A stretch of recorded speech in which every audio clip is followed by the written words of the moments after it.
உறவுகள் அனைவருக்கும் வணக்கம். கரூர் சம்பவத்தில் குடும்பங்களின் உணர்ச்சிகளை இரண்டாவது முறையாக பாதித்தது யார்? 2025 செப்டம்பர் 27 அன்று கரூர்ல ஒரு அரசியல் கூட்டத்தை பார்க்கறதுக்காக போன 41 பேர் தங்களோட வீடுகளுக்கு திரும்பவே இல்லை. ஒரு வீட்டுல கணவர் திரும்பல, ஒரு வீட்டுல மனைவி திரும்பல, இன்னும் சில வீட்டுல மகன் மகள்னு ஒவ்வொரு வீட்டுல ஒவ்வொருத்தரா காணாம போயிருந்தாங்க. அந்த வீட்டுல இருந்தவங்களுக்கு அங்க என்ன நடந்துச்சு, மகன் எங்க போனா, என்ன ஆனா தகவல் கிடைச்சிருக்காது. ஆனா சிறிது நேரங்களிலேயே செய்தி சேனல்கள் மூலமாகவும் சுற்றி இருக்கக்கூடிய நண்பர்கள் மூலமாகவும் தமிழ்நாடு முழுவதும் உள்ள அனைவருமே இந்த சம்பவத்தை பத்தி கண்டிப்பா தெரிஞ்சிருந்திருப்பாங்க. ஒரு நிமிஷம் அரசியலை ஒதுக்கி வச்சுட்டு இத நீங்க யோசிச்சு பாருங்க.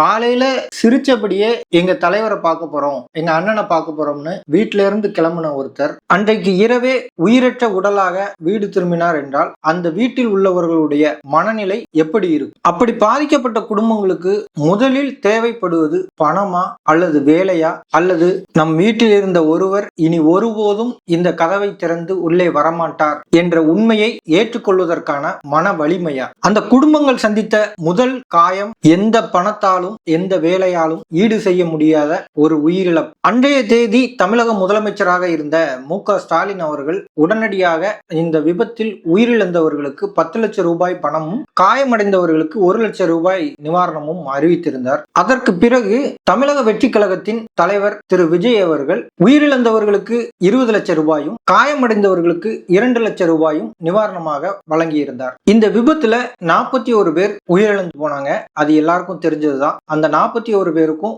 அரசும் தனிப்பட்ட முறையில தமிழக வெற்றி கழகமும் நிறைய பண உதவியும் செஞ்சது. அதுவும் எல்லாருக்கும் தெரிஞ்சிருக்கும். இந்த விஷயத்துல இந்த அளவுக்கு நிவாரணம் வழங்கியது தவறா அப்படின்னு சொல்லி ஒரு சில கேள்விகள் ஒரு சிலருக்கு எழலாம். குடும்பத்தின் முக்கியமா வருமானத்தை ஈட்டிய ஒருவரை இழந்த குடும்பங்களுக்கு அது நிச்சயமா உதவியாத்தான் இருந்திருக்கும், ஓரளவு ஆறுதலையும் தந்திருக்கும். ஆனா ஒரு விஷயத்த நாம மறந்துடக்கூடாது. நிவாரணம் என்பது எப்போதுமே ஒரு உயிருக்கு நிர்ணயிக்கப்படும் விலையாக இருக்காது. ஏனென்றால் ஒரு கணவரோட விலை, ஒரு மனைவியோட விலை, ஒரு குழந்தையோட விலை, ஒரு மகனுடைய விலை வெறும் 20 லட்சமா அல்லது 30 லட்சமா என்பதை யாராலும் தீர்மானிக்க முடியாது. ஆனால் உயிரிழந்தவர்களை மீட்டு கொண்டு வர முடியாத சூழ்நிலையில் அந்த குடும்பம் அடுத்த நாளாவது வாழ வேண்டும் என்பதற்காக வழங்கப்படும் பொருளாதார பிடிமானம் தான் அந்த நிவாரணம். அதன் பிறகு தேர்தல் வந்தது, ஆட்சி மாறியது, அதை சுற்றி நிறைய அரசியல் விவாதங்கள் நடைபெற்றது. சம்பவம் நடந்த அன்று தமிழக வெற்றி கழகத்தின் தலைவராக இருந்த விஜய் இன்று தமிழக முதலமைச்சராக மாறியிருக்கிறார். ஆனால் அரசியல் கேலண்டர் மாறியது போல் கரூரில் பாதிக்கப்பட்ட குடும்பங்களின் வாழ்க்கை இன்னும் மாறிவிடவில்லை என்றுதான் நாம் கூற வேண்டும். இந்த நேரத்தில் தான் ஒரு செய்தி திடீரென்று தமிழக அரசிடம் இருந்து வருகிறது. உங்கள் குடும்பத்தில் ஒருவருக்கு அரசு வேலை. இந்த ஒரு வாக்கியத்தோட எடைய நீங்க உணர்ந்து பார்க்கணும். அந்த இடத்துல இருந்து நம்ம குடும்பத்துல இந்த மாதிரி இருந்து நம்ம குடும்பத்துல உயிரிழந்த ஒருத்தருக்கு நிவாரணமா ஒரு அரசு வேலை கிடைக்குது அப்படின்னா அதை நம்ம என்ன நினைச்சிருப்போம்? அரசு வேலை என்றால் சாதாரண ஒரு மாத சம்பளம் மட்டுமல்ல, அது ஒரு நிரந்தர வருமானம், ஒரு நிரந்தர மரியாதை, அதோடு குடும்பத்திற்கான எதிர்கால பாதுகாப்பு, குழந்தைகளின் கல்வியை சிக்கல் இல்லாமல் தொடரலாம் என்ற நம்பிக்கை, அடுத்த மாத செலவை பற்றிய பயம் கொஞ்சம் குறையும் என்ற நம்பிக்கை. இறந்தவர்கள் திரும்பி வரப்போவதில்லை, ஆனால் குறைந்தபட்சம் அந்த குடும்பத்தைச் சேர்ந்தவர்கள் இனி தெருவில் நிற்க வேண்டிய அவசியம் இருக்காது என்பதை நினைத்திருப்பார்கள். அப்படி அவர்கள் நினைத்திருந்தால் அதில் தவறு என்ன இருக்கிறது? அரசு அறிவித்தது போலவே ஜூலை 10, 2026 முதலமைச்சர் ஜோசப் விஜய் அவர்கள் கரூருக்கு வருகிறார். கரூர் மாவட்ட ஆட்சியர் அலுவலகத்தில் நடைபெற்ற அரசு நிகழ்ச்சியில் உயிரிழந்த குடும்பங்களைச் சேர்ந்த 31 பேருக்கு அரசு வேலைக்கான ஆணைகளை தனது கையால் வழங்குகிறார். இளநிலை உதவியாளர், அலுவலக உதவியாளர், இரவு காவலர் என பல்வேறு அரசு பணிகள் அந்த 31 பேருக்கு பணி நியமன ஆணைகளாக வழங்கப்படுகிறது. அந்த நியமன ஆணையை தன் கைகளால் வாங்கிய ஒரு தாயின் எண்ண ஓட்டத்தை ஒரு நிமிடம் சிந்தித்து பாருங்கள். இனி எனது குழந்தையை எப்படியாவது வளர்த்து விடலாம் என அந்த ஒரு நொடி சிந்தித்திருப்பார். ஒரு தந்தையாக இருப்பவர் எங்கள் குடும்பத்திற்கு ஒரு நிலையான வருமானம் வந்துவிட்டது என நினைத்திருக்கலாம். அவர்கள் உண்மையில் என்ன அறிந்தார்கள், என்ன புரிந்து கொண்டார்கள் என்பதை நம்மளால் அறிய முடியாது. ஆனால் ஒரு மாநிலத்தின் முதலமைச்சர் தனது கையால் ஒரு அரசு வேலைக்கான பணி நியமன ஆணையை கொடுத்தால் ஒரு சாதாரண குடும்பம் அதனை எப்படி எடுத்துக்கொள்ளும்? ஒருவேளை வேலை கிடைக்கலாம் என்றா அல்லது வேலை கிடைத்து விட்டது என்ற உறுதியுடனா? ஆனால் நீதிமன்றத்தில் அதே நாளில் ஒரு முக்கிய திருப்பம் நடைபெறுகிறது. ஜூலை 10 அன்றே சென்னை உயர்நீதிமன்ற மதுரை கிளையில் கரூர் விபத்தில் உயிரிழந்த 31 குடும்பங்களுக்கு அரசு வேலை வழங்குவது தொடர்பான வழக்கு விசாரணைக்கு வருகிறது. நீதிமன்றம் நியமன ஆணைகளை வழங்கும் நிகழ்ச்சியை தடுக்கவில்லை, ஆனால் மிக தெளிவான சில நிபந்தனைகளை வழங்கியது. இந்த நியமனங்கள் தற்காலிகமானவை என்பதை அப்போதே நீதிமன்றம் கூறியது. அதோடு இவை நீதிமன்றத்தின் இறுதி சோதனைக்கு உட்பட்டவை என்பதையும் கூறியது. பணி நியமனம் பெற்றவர்கள் முதல் மாத சம்பளத்தை பெறுவதற்கு முன்பாகவே பிரதான வழக்கை விசாரித்து முடிக்க வேண்டும் என்பதையும் நீதிமன்றம் கூறியது. கருணை அடிப்படையிலான நியமனங்களுக்கு விதிமுறைகள் என்ன, அவை கரூர் பணி நியமனங்களுக்கு பொருந்துமா என்பதை விளக்குமாறு டிஎன்பிஎஸ்சி செயலாளரையும் நீதிமன்றம் வழக்கில் இணைத்தது. அதாவது ஜூலை 10 அன்று பணி நியமன ஆணைகளை அரசு வழங்கும் போதே இந்த வேலைகள் நீதிமன்றத்தில் நிலைக்குமா நிலைக்காதா என்பது அரசுக்கு தெரிந்திருக்கும். அப்படியானால் என்னுடைய முதல் கேள்வி என்பது, நீதிமன்றத்தின் இறுதி தீர்ப்பு வரும் வரை அரசு காத்திருக்காதது ஏன்? ஏற்கனவே உயிரிழப்பால் உடைந்து போன குடும்பங்களிடம் அரசு வேலை என்ற மிகப்பெரிய நம்பிக்கையை உருவாக்க வேண்டிய அவசரம் என்ன? அவர்கள் வெறும் பணி நியமன காகிதங்களை மட்டும் வாங்கவில்லை, அவர்கள் வேலைகளிலும் சேர்ந்தார்கள். 31 பேரில் 29 பேர் பணியில் உடனடியாக சேர்ந்து விட்டதாக அதற்கு அடுத்தபடியாக நீதிமன்றத்தில் நடைபெற்ற விவாதங்களில் கூறப்பட்டுள்ளது. அவர்கள் அரசு அலுவலகங்களுக்கு சென்றார்கள், வேலையில் சேர்ந்தார்கள், தங்கள் புதிய வாழ்க்கையை தொடங்கினார்கள். ஒருவேளை முதல் நாள் அவர்கள் வேலைக்கு செல்லும் போது பெரியவர்களின் ஆசையை பெற்று சென்றிருக்கலாம், அல்லது உயிரிழந்தவர்களின் புகைப்படம் முன்பாக நன்றி தெரிவித்து இதனை மனப்பூர்வமாக ஏற்று வேலையில் சேர்ந்திருக்கலாம். இது நம்முடைய கற்பனை மட்டுமல்ல. கரூர் கூட்ட நெரிசலில் உயிரிழந்த ரவிகிருஷ்ணனின் சகோதரி பிரியதர்ஷினி அரசு வேலை கிடைத்ததை நம்பி தான் ஏற்கனவே பணிபுரிந்த தனியார் வேலையை ரிசைன் செய்துவிட்டு இந்த வேலையில் சேர்ந்துள்ளார். அவருக்கு இளநிலை உதவியாளர் பணி நியமன ஆணை வழங்கப்பட்டிருக்கிறது. அரசு வேலை கிடைத்ததால் குடும்பத்தின் எதிர்காலம் பாதிக்கப்பட்டது உறுதிப்படுத்தப்பட்டது என்ற எண்ணத்தில் அவர் பழைய வேலையை ரிசைன் செய்திருக்கலாம். ஆனால் உயர்நீதிமன்றம் அரசு நியமனத்தை ரத்து செய்த பிறகு தனியார் வேலையும் இல்லை, அரசு வேலையும் இல்லை. வேறு வேலை தேட வேண்டுமா அல்லது அரசு வேலை கிடைக்கும் என காத்திருக்க வேண்டுமா? இதை பற்றி எந்த முடிவும் எடுக்க முடியாமல் நாங்கள் நடுக்கடலில் நிற்கிறோம் என்கிறார் அவர்களின் தாயார் ஞானம்மாள் அவர். கரூரில் உயிரிழந்தவர்களின் குடும்பங்கள் இரண்டாவது முறையாக மனதளவில் பாதிக்கப்பட்டிருக்கிறார்களா இல்லையா? முதல் முறை அவர்கள் தங்கள் பிள்ளைகளை, தங்கள் உறவினர்களை, தாய் தந்தையரை, குழந்தைகளை இழந்தார்கள். இரண்டாவது முறை அரசு வேலை என்ற நம்பிக்கையை இழந்திருக்கிறார்கள், தங்கள் எதிர்காலத்தை தொலைத்திருக்கிறார்கள். அந்த பெண்ணிடம் இந்த வேலை நிரந்தரமானது இல்லை, தற்காலிகமானது, நீதிமன்றத்தின் இறுதி தீர்ப்பை பொறுத்தது, நியமனம் ரத்தாகவும் வாய்ப்பிருக்கிறது என்பதை அரசு எவ்வளவு தெளிவாக கூறியது அல்லது கூறாமல் மறைத்ததா? அவர் தனது பழைய வேலையை ராஜினாமா செய்யும் அளவுக்கு இந்த வேலையை நம்பியிருக்கிறார் என்றால் அந்த நம்பிக்கையை உருவாக்கியது யார்? இதே போல்தான் 31 பேரின் மனநிலையும் இருந்திருக்கும். நீதிமன்ற சோதனை முடிவடைவதற்கு முன்னரே அல்லது அவர்களை பணியில் சேர அனுமதித்தது ஏன் என்ற கேள்விக்கு தமிழக அரசுதான் பதில் சொல்லியாக வேண்டும். ஜூலை 27 அன்று சென்னை உயர்நீதிமன்ற மதுரை கிளை கரூர் விபத்தில் உயிரிழந்த 31 குடும்பங்களுக்கு அரசு வழங்கிய அரசாணையை ரத்து செய்து உத்தரவிட்டது. இந்த நியமனங்கள் இந்திய அரசியலமைப்பு ஆர்டிகிள் 14 வழங்கும் சமத்துவ உரிமையையும் ஆர்டிகிள் 16 வழங்கும் அரசு பணியில் சமவாய்ப்பு உரிமையையும் மீறுகின்றன என்று நீதிமன்றம் கூறியது. அரசு வேலை என்பது ஒரு துயர சம்பவத்திற்காக நிவாரணமாக விருப்பப்படி வழங்கக்கூடிய பொருள் அல்ல. அரசு பணி என்பது அரசின் இலவச சலுகை அல்ல. அரசியலமைப்பு சட்டத்தின் கீழ் தகுதி மற்றும் சமவாய்ப்பு அடிப்படையில் பெறப்பட வேண்டிய பொது வாய்ப்பு என்று நீதிமன்றம் உறுதியாக கூறியுள்ளது. நீதிமன்றத்தின் கருத்தை எளிதாக சொன்னால், அரசு வேலை என்ன சார், நிவாரண பெட்டியில் தூக்கி கொடுக்கும் பொருளா?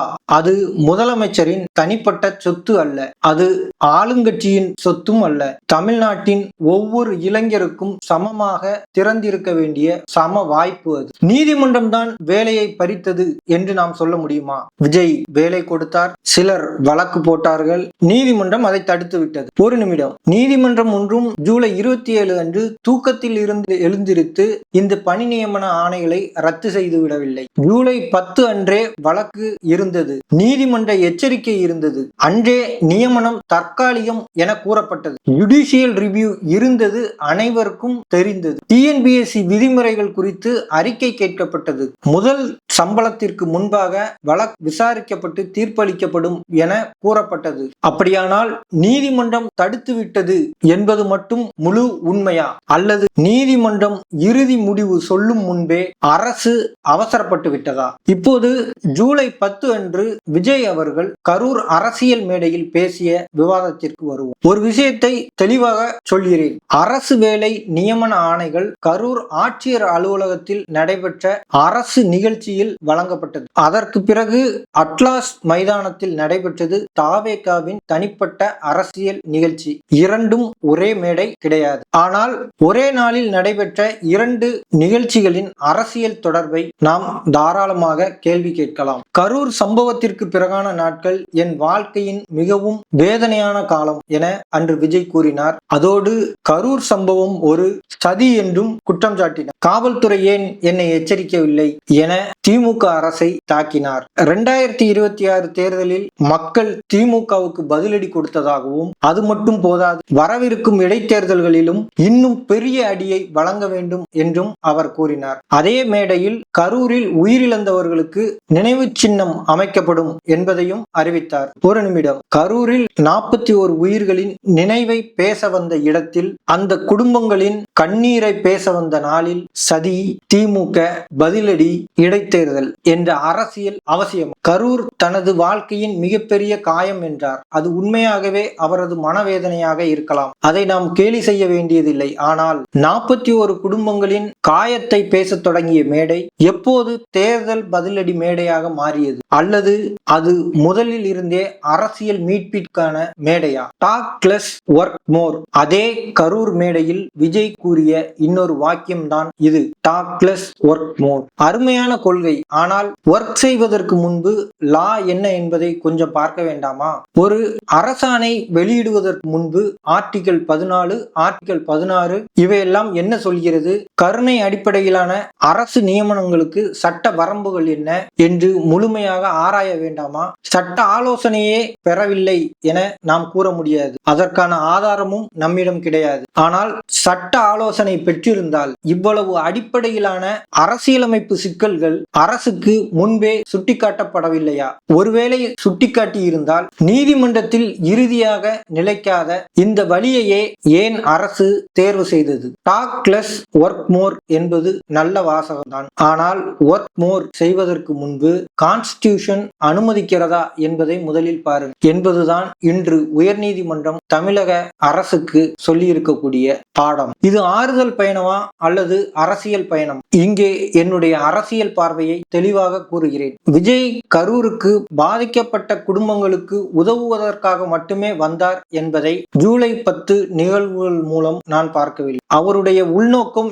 இதுதான் என்றும் நான் நிரூபிக்கப்படாத எதையும் கூறப்போவதில்லை. ஆனால் ஒரு பக்கம் நியமன ஆணைகள், ஒரு பக்கம் குடும்பங்களின் கண்ணீர், இன்னொரு பக்கம் தனது மனக்காயத்தை பற்றிய பேச்சு. அடுத்த சில நிமிடங்களில் திமுக சதி, பதிலடி, இடைத்தேர்தல் அரசியல். இதையெல்லாம் ஒன்றாக பார்த்தால் கரூர் சம்பவத்தால் விஜய்க்கு ஏற்பட்ட அரசியல் பாதிப்பை அதே கரூரில் நின்று பொலிட்டிக்கல் ரெக்கவரியாக மாற்ற முயற்சி செய்யப்பட்டதா என்ற கேள்வி இயல்பாக எழுகிறது. கரூர் மேடை பாதிக்கப்பட்ட குடும்பங்களின் ஆறுதல் மேடையாக இருந்ததா, அல்லது விஜயின் அரசியல் கதையை மறுபடியும் எழுதுவதற்கான மேடையாக இருக்கும்? இந்த முடிவின் அரசியல் கணக்கை இன்னும் நுணுக்கமாக பாருங்கள். இதே 31 வேலைகளும் நீதிமன்றத்தில் நிலைத்திருந்தால் என்ன செய்தி வந்திருக்கும்? கரூர் குடும்பங்களை மறக்காத முதலமைச்சர் விஜய், அரசு வேலை வழங்கிய மனிதநேய முதலமைச்சர். அரசியல் பாராட்டு யாருக்கு? விஜய்க்கு. ஆனால் இப்போது நீதிமன்றம் அரசு வேலைகளை ரத்து செய்துவிட்டு அடுத்து என்ன அரசியல் நேரேட்டிவ் உருவாகும்? நாங்கள் கொடுக்கத்தான் நினைச்சோம், சிலர் வழக்கு போட்டார்கள், நீதிமன்றம் அதை தடுத்துவிட்டது என்ற அனுதாப கதைதான் இன்று சமூக வலைதளங்களில் ஓடிக்கொண்டிருக்கு. அப்படியானால் வேலை நிலைத்தால் கிரெடிட், வேலை ரத்தானால் சிம்பத்தி, இரண்டு வழிகளிலும் அரசியல் பலனா? இது முன்கூட்டியே திட்டமிடப்பட்ட ஸ்ட்ராட்டஜி என்று நாம் கூறவில்லை. அதற்கான நேரடி ஆதாரம் நம்மிடம் இல்லை. ஆனால் நீதிமன்றத்தில் நிலைத்தால் பாராட்டு, நிலைக்காவிட்டால் அனுதாபம் என்ற இந்த அரசியல் விளைவை விஜய் அரசின் ஆலோசகர்கள் முன்கூட்டியே கணக்கில் எடுத்தார்களா என்று கேட்பதில் என்ன தவறு இருக்கிறது? ஒரு டிவிகே இளைஞரிடமே கேட்கிறேன். இப்போது கரூரில் இன்னொரு வீட்டிற்கு செல்வோம். ஒரு சிறிய வீட்டில் ஒரு இளைஞன் டிஎன்பிஎஸ்சி புத்தகங்களை வாங்கி வைத்துக்கொண்டு பகலில் கஷ்டப்பட்டு ஏதாவது வேலை செய்துவிட்டு இரவில் அரசு வேலைக்காக படித்துக் கொண்டிருக்கலாம். அந்த இளைஞன் திமுக ஆதரவாளனாக இருக்க வேண்டிய அவசியம் இல்லை, அதிமுக ஆதரவாளனாக இருக்க வேண்டிய அவசியம் இல்லை, பாஜக நாம் தமிழர் ஆதரவாளராக இருக்க வேண்டிய அவசியம் இல்லை, தமிழக வெற்றி கழகத்தின் இளைஞராகவே இருக்கட்டும், விஜய்க்காக கொடி பிடித்திருக்கட்டும், வீடு வீடாக சென்று ஓட்டு கேட்டிருக்கட்டும், விஜயை முதலமைச்சராக்க வாக்களித்திருக்கட்டும். அந்த இளைஞரிடம் நான் கேட்கிறேன், தம்பி, நீ 2 வருடமாக 3 வருடமாக நீ ஒரு அரசு வேலைக்காக படிக்கிறாய், நோட்டிபிகேஷன் வருமா என்று காத்திருக்கிறாய், வேகன்சி அதிகரிக்குமா என்று காத்திருக்கிறாய், தேர்வு எழுதுகிறாய், ரிசல்ட்டுக்காக காத்திருக்கிறாய், கவுன்சிலிங் வருகிறது. ஆனால் அதே அரசு வேலையை ஒரு துயர சம்பவத்திற்கான நிவாரணமாக போட்டித் தேர்வு முறைக்கு வெளியே அரசு வழங்கும் போது என் தலைவர் செய்ததுதானே, அதனால் சரி என்று உன் மனசாட்சி ஏற்றுக்கொள்கிறதா? இந்த கேள்விக்கு அரசியல் பதில்கள் வேண்டாம், மனசாட்சியின் பதிலை கூறுங்கள். நாம் ஒரு தலைவரை நேசிக்கலாம், ஒரு கட்சிக்காக உழைக்கலாம், ஆனால் அரசு வேலை என்பது அந்த தலைவரின் தனிப்பட்ட சொத்து கிடையாது, அந்த கட்சியின் சொத்தும் கிடையாது. அது தமிழகத்தின் ஒவ்வொரு தகுதியான இளைஞருக்கும் சம வாய்ப்புடன் திறந்திருக்க வேண்டிய பொது வாய்ப்பு. டிஎன்பிஎஸ்சி புத்தகத்தை தலையணையாக வைத்தூங்கும் இளைஞனின் கனவும் உண்மை, கரூர் குடும்பங்களின் கண்ணீரும் உண்மை. ஒருவரின் கண்ணீரை துடைப்பதற்காக இன்னொருவரின் அரசியலமைப்பு சம வாய்ப்பை அரசு பயன்படுத்தலாம். அதற்குத்தான் உயர் நீதிமன்றம் இல்லை என்று கூறியிருக்கிறது. இதையெல்லாம் கேள்வி கேட்டதும் ஒரு சிலர் கோபப்படலாம். டிஎன்பிஎஸ்சி இளைஞர்களை பற்றி பேசுகிறீர்கள், 41 குடும்பங்களின் துயரங்கள் உங்கள் கண்களுக்கு தெரியவில்லையா என்று கேட்கலாம். தெரிகிறது. அந்த துயரத்தை தான் இந்த காணொளியின் முதல் நிமிடத்திலேயே பேசியிருக்கிறோம். அந்த குடும்பங்களுக்கு அரசு உதவ வேண்டும், தேவைப்பட்டால் பெரிய அளவில் கூட உதவட்டும். குழந்தைகளின் பள்ளி முதல் கல்லூரி வரையிலான முழு செலவையும் அரசை ஏற்கட்டும், மாதாந்திர வாழ்வாதார உதவி வழங்கட்டும், வீடு வழங்கட்டும், மருத்துவ காப்பீடு வழங்கட்டும், தொழிற்பயிற்சி வழங்கட்டும், தனியார் நிறுவனங்கள் அல்லது அரசின் நிறுவனங்கள் மூலம் சட்டப்பூர்வமான வேலைவாய்ப்பை உருவாக்கி தரட்டும். ஆனால் ஒரு குடும்பத்தின் கண்ணீரை துடைப்பதற்காக மற்றொரு குடிமகனின் ஆர்டிகல் 16 எடுத்துக் கொடுக்கும் உரிமை அரசுக்கு இருக்கிறதா? அதுதான் கேள்வி. உதவி செய்யாதீர்கள் என்று நீதிமன்றம் கூறவில்லை, அரசு வேலை ஒன்றுதான் உதவிக்கான வழி அல்ல என்றுதான் நீதிமன்றம் கூறுகிறது. இங்கே இன்னொரு கடினமான கேள்வி. கரூர் துயரம் ஏற்பட்டது தமிழக வெற்றி கழகம் நடத்திய அரசியல் நிகழ்ச்சியில். அந்த கூட்ட நெரிசலுக்கான குற்றவியல் பொறுப்பு யாருக்கானது என்பதை இந்த காணொளியில் நான் தீர்மானிக்கவில்லை. அது நீதிமன்றத்தில் சிபிஐ விசாரணையில் நிலுவையில் இருக்கிறது. ஆனால் டிவிகே தனது நிகழ்ச்சியில் உயிரிழந்தவர்களுக்கு உதவ வேண்டும் என விரும்பினால் அதை வரவேற்க வேண்டும். டிவிகே ஏற்கனவே தனது கட்சி நிதியிலிருந்து 20 லட்சம் ரூபாயை வழங்கியது. மேலும் உதவி செய்யலாம், தனியார் நிறுவனங்களில் வேலை பெற்று தரலாம், ஸ்கில் டெவலப்மெண்ட் வழங்கலாம். அப்படி இருக்க டிவிகேக்கு இருந்த தார்மீக பொறுப்பை தமிழக அரசின் பப்ளிக் எம்ப்ளாய்மெண்ட் மூலமாக நிறைவேற்ற முயன்றார்களா? டிவிகே நிகழ்ச்சியில் நடந்த துயரத்திற்கு டிவிகே வழங்க வேண்டிய உதவியை தமிழக இளைஞர்களுக்கு சொந்தமான வேலைவாய்ப்பை கொண்டு வழங்கலாமா? இந்த கேள்வி விஜயை எதிர்ப்பவர்கள் மட்டும் கேட்கும் கேள்வி அல்ல. அரசு வேலை அறிவிக்கப்பட்ட காலத்திலேயே அரசியல் மற்றும் சமூக வட்டாரங்களில் இதற்கு பொதுவான விதிமுறை இருக்க வேண்டும் என்றும் கட்சியின் பொறுப்பை அரசு பணியாக மாற்றக்கூடாது என்று எதிர்ப்புகள் இருந்தன. இங்கே இன்னொரு முக்கியமான கேள்வியும் இருக்கிறது. கரூரின் கூட்டத்தில் மட்டும்தான் விஜய் கட்சியை சேர்ந்தவர்கள் உயிரிழந்தார்களா? 2024 அக்டோபர் 27 விக்கிரவாண்டியில் நடைபெற்ற டிவிகே அரசின் பொதுக்கூட்டத்தில் கலந்து கொள்ள சென்றவர்கள் 6 பேர் உயிரிழந்தார்கள். அதில் 5 பேர் மாநாட்டிற்கு செல்லும் போது வெவ்வேறு விபத்துகளில் உயிரிழந்ததாகவும், சார்லஸ் என்பவர் மூச்சு திணறி கூட்டத்தில் உயிரிழந்ததாகவும் செய்திகள் கூறுகின்றன. நாமும் அதை அறிந்ததே. 2025 ஆகஸ்ட் 31 அன்று மதுரையில் நடைபெற்ற பொதுக்கூட்டத்தில் கலந்து கொள்வதற்காக சென்னையைச் சேர்ந்த பிரபாகரன், 33 வயதான பிரபாகரன் என்பவர் உயிரிழந்ததாக கூறப்பட்டது. 2026 பிப்ரவரி 13 அன்று வடமாநிலத்தைச் சேர்ந்த சூரஜ் என்பவர் சேலத்தில் நடைபெற்ற டிவிகே கூட்டத்தில் உயிரிழந்ததாக கூறப்பட்டது. ஆனால் இங்கே ஒரு விஷயத்தை நேர்மையாக சொல்ல வேண்டும். விக்கிரவாண்டியிலும் சேலத்திலும் மதுரையிலும் உயிரிழந்தவர்களின் இழப்பையும் கரூரில் உயிரிழந்தவர்களின் இழப்பையும் சமமாக ஒப்பிட முடியாது. சூழ்நிலைகள் வேறு, சட்ட பொறுப்பு தீர்மானிக்கப்படும் விதமும் வேறு. ஆனால் அரசு வேலை வழங்குவதற்கான விஜய் அரசு அளவுகோல் என்ன? ஒரு உயிரின் மதிப்பை உயிரிழந்தவர்களின் எண்ணிக்கை தான் தீர்மானிக்கிறதா? கரூர் குடும்பங்களின் துயரம் மிகப்பெரியது, அதில் மாற்று கருத்தே இல்லை. ஆனால் சேலம், மதுரை, விக்கிரவாண்டி போன்ற இடங்களில் உயிரிழந்தவர்களின் உயிருக்கும் அதே மதிப்பு கொடுக்க வேண்டியது அவசியமானது. கரூர் குடும்பங்களுக்கு மட்டும் அரசு வேலை வழங்குவதற்காக தேர்வு செய்த பொதுவான விதிமுறை எங்கே இருந்து எடுக்கப்பட்டது? எழுத்துப்பூர்வமான பாலிசி எங்கே இருக்கிறது? கூட்ட நெரிசலில் உயிரிழந்தால் மட்டும் அரசு வேலை கிடைக்குமா? கூட்டத்திற்கு செல்லும் வழியில் உயிரிழந்தால் கிடைக்காதா? கூட்டத்தில் ஒருவர் உடல்நலக் குறைவால் உயிரிழந்தால் கிடைக்குமா? எத்தனை உயிர்கள் இழக்கப்பட்டால் அரசு வேலை வழங்கப்படும்? 1 உயிரா, 6 உயிரா, 41 உயிர்களா? இந்த அளவுகோலை யார் நிர்ணயித்தார்கள்? டிஎன்பிஎஸ்சியா அல்லது அரசின் பொது நிவாரண கொள்கையா அல்லது கரூருக்காக மட்டும் எடுக்கப்பட்ட சிறப்பு அரசியல் முடிவா? விஜய் ஆதரவாளர்கள் ஒரு நியாயமான பதிலை சொல்லலாம். சேலம், மதுரை, விக்கிரவாண்டி போன்ற சம்பவங்கள் நடைபெற்ற போதும் அதற்கு பிறகும் அவர் முதலமைச்சர் கிடையாது. ஆனால் கரூர் சம்பவம் நடைபெற்ற பிறகு அவர் முதலமைச்சராகி இருக்கிறார். அதனால் தான் கரூர் சம்பவத்தில் உயிரிழந்தவர்களுக்கு மட்டும் அரசு வேலை வழங்கப்பட்டுள்ளது என ஒரு காரணத்தை கூறலாம். ஆனால் அந்த உயிரிழப்புகளை இவர்கள் மறந்து விட்டார்களா என்ற கேள்வியை சேலம், மதுரை, விக்கிரவாண்டியில் உயிரிழந்தவர்களின் குடும்பத்தினர் கேட்க மாட்டார்களா? அவர்களுக்கு நிலையான வருமானம் இருக்கிறது என்பதை ஆளும் தமிழக அரசு ஆராய்ந்து பார்த்ததா? கரூர் குடும்பங்களுக்கு பயன்படுத்திய மனிதநேய அளவுகோல் அவர்களுக்கும் பொருந்துமா என்பதை பரிசீலித்ததா? இது மனிதநேய கொள்கையா அல்லது கரூரில் ஏற்பட்ட அரசியல் சேதத்தை, தன் மீது உள்ள களங்கத்தை கட்டுப்படுத்த உருவாக்கப்பட்ட அரசியல் சிறப்பு முடிவா என்ற சந்தேகம் எப்படி எழாமல் இருக்கும்? அதை எப்படி கேள்வி கேட்காமல் இருக்க முடியும்? இன்றைக்கு கரூர் சம்பவத்தில் பாதிக்கப்பட்ட குடும்பங்களுக்கு அரசு வேலை வழங்கலாம் என்றால் நாளைக்கு பட்டாசு ஆலையில் உயிரிழந்தவர்களின் குடும்பங்கள் கேட்கலாம், தொழிற்சாலை விபத்தில் உயிரிழந்தவர்களின் குடும்பங்கள் கேட்கலாம், பேருந்து விபத்தில் உயிரிழந்தவர்களின் குடும்பங்கள் கேட்கலாம், மற்றொரு அரசியல் கட்சியின் கூட்டத்தில் உயிரிழந்தவர்களும் கேட்கலாம். கரூர் சம்பவத்தில் உயிரிழந்தவர்களுக்கு வழங்கினீர்கள், எங்களுக்கு ஏன் வழங்கவில்லை? அப்படி கேட்டால் அரசு என்ன பதில் சொல்லும்? அதனால்தான் இத்தகைய நியமனங்கள் எதிர்காலத்தில் கட்டுப்படுத்த முடியாத கோரிக்கைகளுக்கான கதவை திறக்கக்கூடும் என்று உச்சநீதிமன்றம் எச்சரித்தது.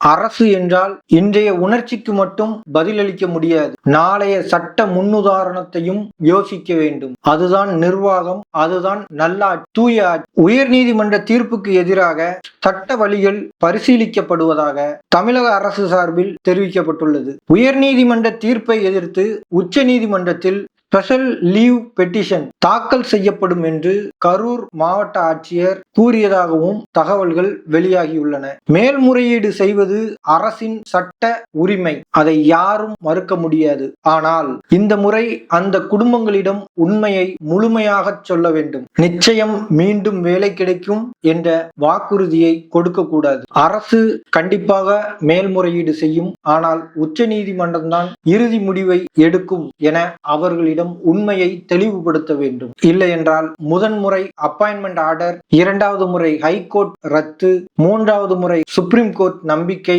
அதுவும் நிலைக்கவில்லை என்றால் அந்த குடும்பங்களின் மனதை மீண்டும் மீண்டும் அரசியல் மற்றும் சட்ட பரிசோதனை களமாக மாற்றப் போகிறீர்களா? அரசியல்வாதிகளுக்கு இது ஒரு சம்பவம், ஒரு ஹெட்லைன், ஒரு பிரஸ் மீட், ஒரு பொதுக்கூட்ட பேச்சு, ஒரு தேர்தல் பிரச்சாரம், நாளையே வேறொரு செய்தி வந்துவிடும். ஆனால் ஒரு வீட்டில் உயிரிழந்த மனிதர் அந்த வீட்டிற்கு மீண்டும் திரும்பி வரமாட்டார். அந்த குடும்பத்திற்கு ஒரு வேலை கொடுத்து உங்கள் எதிர்காலம் பாதுகாப்பு ஆகிவிட்டது என்ற நம்பிக்கையை கொடுத்து அவர்கள் பழைய வேலைகளை விட்டுவிட்டு புதிய அலுவலகங்களில் பணியில் சேர்ந்த பிறகு அந்த வேலையும் ரத்து செய்யப்பட்டால் அந்த இரண்டாவது காயம் ஹெட்லைன் முடிந்ததும் மறைந்து விடுமா?